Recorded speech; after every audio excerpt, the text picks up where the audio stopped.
Attendez. Regardez votre main gauche, votre vraie main, celle que vous utilisez pour recevoir, pour caresser, pour donner. Et si une marque invisible y était déposée? Et si Dieu, depuis toujours, avait choisi une personne sur 1 million, et que cette personne, c'était vous? Ne souriez pas. Ne haussez pas les épaules. Ce que vous allez entendre dans les prochaines minutes pourrait tout changer. Parce qu'il existe un secret gardé depuis des siècles. Un mystère que les écrits sacrés effleurent à peine. Une vérité que peu d'âmes osent contempler. Une seule personne sur 1 million porte sur sa main gauche une marque divine. Une marque qui n'est ni une cicatrice, ni un tatouage, ni le fruit du hasard. C'est un sceau céleste, un signe d'élection. Celui ou celle qui la porte ne vit pas pour lui-même. Il est guidé, protégé, investi d'une mission qui dépasse l'entendement humain. Mais alors, comment la reconnaître? Comment savoir si vous êtes cet élu? Ou si quelqu'un près de vous l'est? Et surtout, une fois la révélation faite, que faire? Dans ce voyage spirituel, nous allons plonger ensemble au cœur du mystère. Vous allez découvrir les signes visibles et invisibles, les dons cachés, les épreuves qui purifient, et ce fardeau sacré que l'élu porte chaque jour, parfois sans même le savoir. Peut-être que vous ressentez depuis toujours une intuition inexplicable.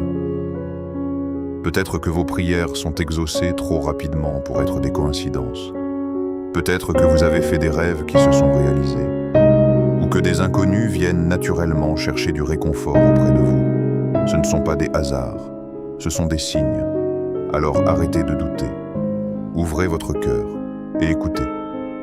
Parce que ce que vous allez entendre maintenant n'est pas une simple histoire, c'est une révélation. Et elle pourrait bien changer votre destinée. Préparez-vous. Cette marque n'est pas un simple signe physique. Non, c'est un sceau céleste, une élection divine gravée à jamais sur la main gauche d'un être rare. Un seul humain sur 1 million porte ce symbole sacré. Et ce n'est pas un hasard. Pourquoi la main gauche? Parce que, depuis les traditions spirituelles les plus anciennes, la main gauche est le siège de la réception, de l'intuition, du lien invisible avec le ciel. C'est par elle que l'âme capte la guidance divine. C'est par elle que Dieu dépose sa marque. Mais à quoi ressemble cette marque? Parfois, c'est un symbole discret, une forme que seul l'élu reconnaît. Parfois, c'est une lumière subtile, presque imperceptible, qui apparaît dans l'ombre. Ou encore, une simple sensation spirituelle, une chaleur, un frisson, un appel silencieux que la peau ne peut expliquer. Dans les instants de prière ou de méditation profonde, certains témoignent que cette marque brille doucement, comme une étoile intérieure. Cette marque est rare, extrêmement rare. Une personne sur 1 million. Pourquoi une telle rareté? Parce que l'élu ne vit pas pour lui-même. Il porte une responsabilité supérieure. Il est choisi pour accomplir un rôle unique, guider, inspirer, protéger l'humanité contre des forces invisibles. La marque agit comme un phare spirituel. Elle attire les bonnes rencontres, les opportunités divines, et sert d'avertissement face aux épreuves. Mais attention, cette marque n'est pas destinée à être vue par tous. Seuls ceux qui ont le cœur ouvert à la vérité spirituelle peuvent la reconnaître. L'élu lui-même, parfois, met des années à comprendre ce qu'il porte. Car ce signe ne change pas seulement la peau, il transforme l'âme. Porter cette marque, c'est accepter de ne plus appartenir entièrement au monde terrestre. C'est devenir un vivant témoignage de la volonté de Dieu. Chaque geste, chaque pensée devient une offrande, chaque silence une prière. La main gauche scellée par le ciel n'est plus une simple main, c'est une clé. Une clé qui ouvre la porte d'une destinée au-delà de toute compréhension humaine. Reconnaître l'élu de Dieu ne s'impose pas au premier regard. Souvent, aux yeux du monde, il paraît ordinaire. Pourtant, des signes subtils, visibles et invisibles, le révèlent à ceux qui savent observer avec le cœur. Le premier signe est son aura. L'élu dégage une énergie apaisante, presque magnétique. Sa présence inspire paix et sécurité. Lorsque vous vous tenez près de lui, vous ressentez un calme inhabituel, comme si le temps ralentissait. Ses yeux, surtout, ne trompent pas. Ils reflètent une sagesse ancienne, une connaissance intuitive qui dépasse son âge et son expérience. Même dans la tourmente, il conserve une sérénité intérieure qui force le respect. Mais les signes les plus profonds sont invisibles. L'élu possède une intuition remarquablement précise. Mais les signes les plus profonds sont invisibles. L'élu possède une intuition remarquablement précise. Il perçoit les intentions cachées des autres, anticipe des événements avant qu'ils ne surviennent. Il peut recevoir des rêves prophétiques ou des visions fugaces, des messages silencieux qui orientent ses choix. Cette sensibilité lui permet de ressentir les énergies négatives et de s'en protéger, restant ainsi aligné sur la volonté divine. Ces comportements trahissent également sa nature exceptionnelle. L'élu agit avec une intégrité profonde, sans compromis. Il est humble, sincère, capable d'aimer et de pardonner là où d'autres nourriraient du ressentiment. Il n'a pas besoin de crier sa foi. Elle s'incarne dans ses actes les plus simples. Naturellement, il inspire ceux qui l'entourent à devenir meilleurs, à chercher la vérité, à embrasser leur propre potentiel spirituel. Enfin, l'élu possède des dons cachés. Guérison spirituelle ou physique, prophétie, guidance divine pour les autres. Ces capacités ne sont jamais exhibées. Elles s'exercent dans la discrétion, souvent derrière une porte close, dans une prière silencieuse. L'élu ne cherche ni gloire ni reconnaissance. Il sert. C'est sa seule loi. Ainsi, reconnaître l'élu demande une observation attentive et un cœur ouvert. Derrière une apparence ordinaire se cache une destinée extraordinaire, une vie consacrée à la lumière. Et ceux qui savent voir reconnaissent aussitôt cette flamme discrète mais indéfectible. L'élu ne porte pas seulement une marque sur sa main gauche. Il porte en lui des capacités spirituelles uniques, des dons qui ne sont pas destinés à sa gloire, mais à l'accomplissement de la volonté divine. Premier don, et peut-être le plus essentiel, un discernement exceptionnel. L'élu perçoit ce que les autres ne voient pas. Il distingue instantanément le bien du mal, reconnaît les cœurs sincères des manipulateurs et sent les énergies invisibles qui flottent dans un lieu ou autour d'une personne. Cette perception dépasse la logique humaine. Elle est intuitive, profonde et toujours connectée à la sagesse divine. Deuxième don, une influence silencieuse. L'élu n'a pas besoin de longs discours. Sa parole inspire. Sa simple présence élève ceux qui l'entourent. Parfois, sans rien dire, il apaise une colère, réveille une foi endormie ou redonne du courage à une âme brisée. Il devient un phare pour les perdus, sans jamais chercher les projecteurs. Troisième don, des miracles discrets. L'élu peut guérir, apaiser, transformer des situations désespérées par la prière et la foi. Ce ne sont pas des spectacles, un malade qui se lève, un cœur brisé qui retrouve la paix, un conflit qui s'éteint soudainement. Autant de signes que Dieu agit à travers lui. L'élu sait que ces miracles ne viennent pas de lui. Il n'est qu'un canal. Quatrième don, une guidance protectrice. L'élu reçoit des avertissements invisibles pour éviter des dangers, protéger ses proches ou orienter une communauté vers la justice. Parfois sous forme d'intuition fulgurante, parfois d'un rêve étrange, parfois d'une simple sensation qu'il ne faut pas aller par là. Ces messages le précèdent, mais attention, ces dons ne viennent pas en un jour. Ils s'éveillent progressivement. Par la prière quotidienne, par la méditation silencieuse, par l'obéissance à Dieu, même dans les petites choses, l'élu grandit dans la foi. Chaque épreuve affine ses capacités. Chaque acte de service les renforce. Il ne devient pas pleinement accompli du jour au lendemain. Il chemine. Et Dieu, pas à pas, lui confie davantage. Ainsi, les dons de l'élu ne sont jamais un privilège égoïste. Ils sont un outil, une responsabilité, une lumière destinée à éclairer le monde. Être l'élu de Dieu n'est pas un privilège. C'est un fardeau sacré, une charge invisible mais immense qui pèse sur chaque instant de sa vie. Car désormais, plus rien n'est anodin. Chaque pensée, chaque geste, chaque silence devient une occasion d'accomplir ou de manquer la volonté divine. L'élu ne vit plus pour lui-même. Il est appelé à être un exemple vivant, un témoin de la lumière dans un monde souvent aveuglé par le matérialisme et le doute.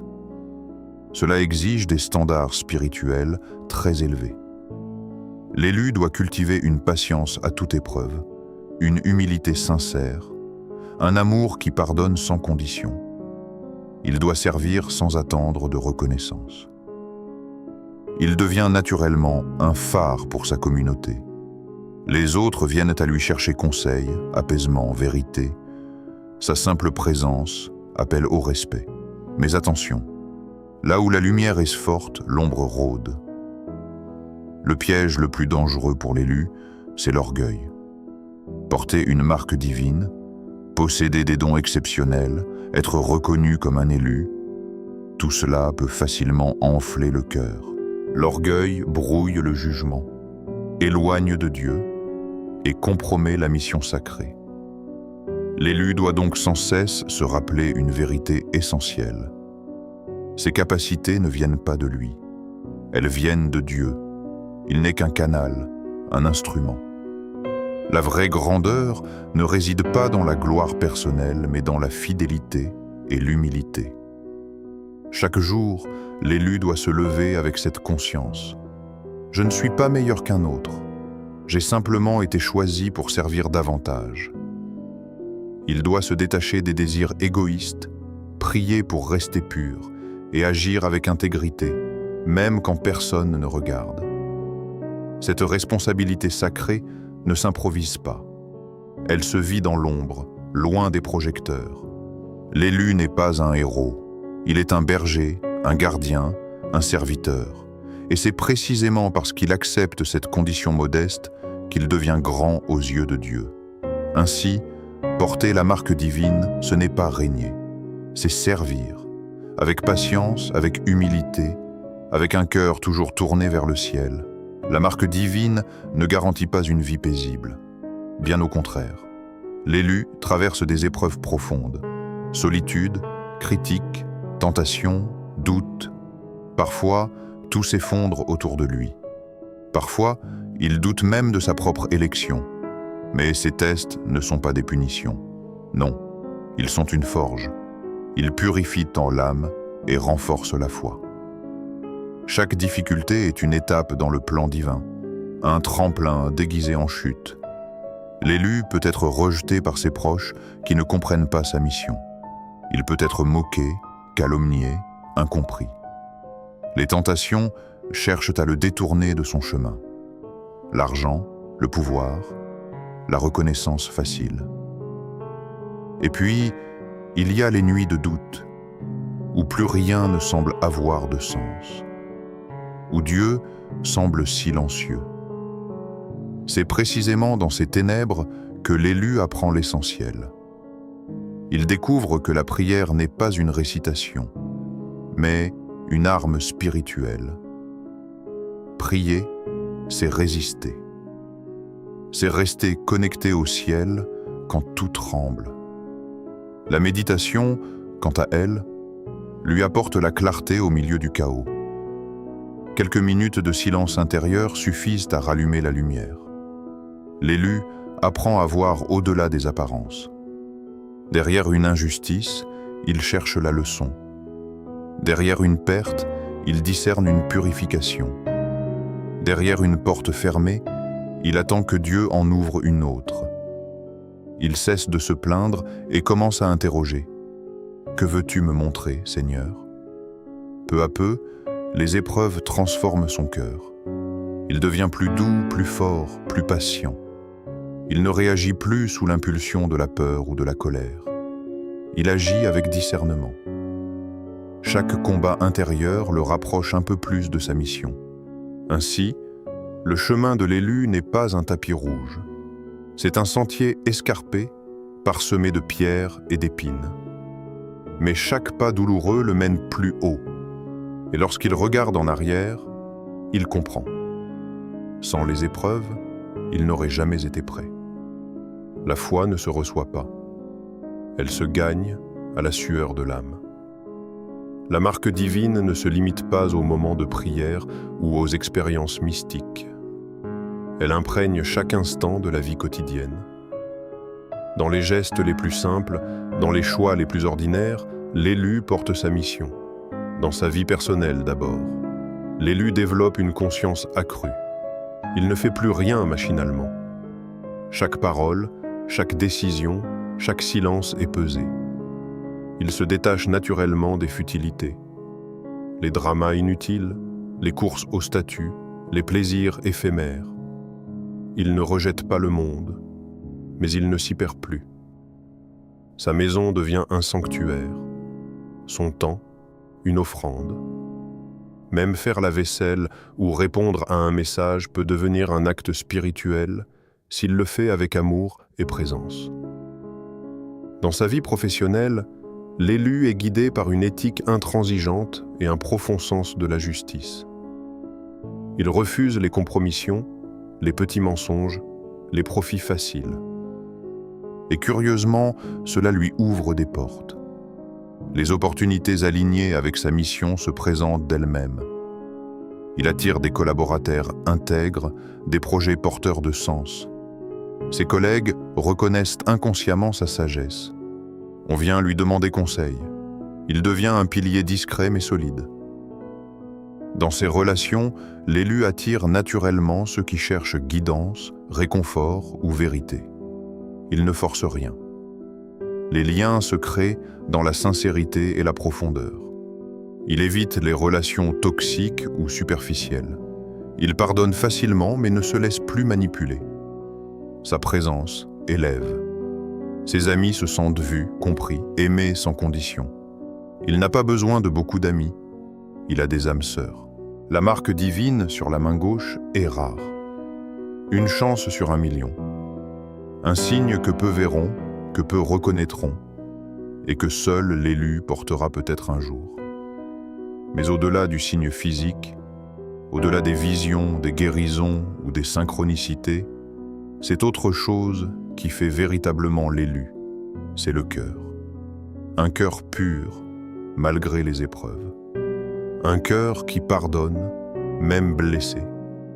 Un cœur qui sert, sans attendre en retour. C'est le discernement. Cette capacité à distinguer la lumière des ténèbres, la vérité du mensonge, l'appel de Dieu du bruit du monde. C'est l'humilité. L'humilité de savoir que l'on n'est qu'un canal, un instrument fragile entre les mains du Créateur. L'humilité de ne jamais s'enorgueillir de ses dons, mais de les offrir comme on offre un verre d'eau à un assoiffé. Si vous portez cette marque, visible ou invisible, ne la cachez pas par peur, mais ne l'exhibez pas par orgueil. Vivez-la. Chaque matin, en vous levant, demandez « Seigneur, que veux-tu faire de moi aujourd'hui ?» et avancez. Si vous reconnaissez cette marque chez un autre, ne l'enfermez pas dans un piédestal. Ne l'adorez pas. Soutenez-le, priez pour lui. Car porter la lumière est un fardeau, Et même les élus ont parfois besoin d'une main amie. Souvenez-vous, chaque instant est une opportunité d'incarner la lumière.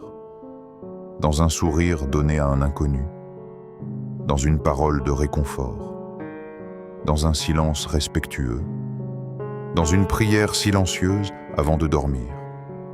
La grandeur divine ne se mesure pas au miracle éclatant, mais à la fidélité des petites choses. Alors, que vous soyez élu ou simple chercheur de vérité, vivez pleinement, aimez sans compter, pardonnez sans condition, et laissez Dieu faire le reste. Que la paix soit avec vous, que la lumière vous guide, que votre main gauche, marquée ou non, ne soit jamais fermée, mais toujours ouverte pour recevoir la grâce et la donner.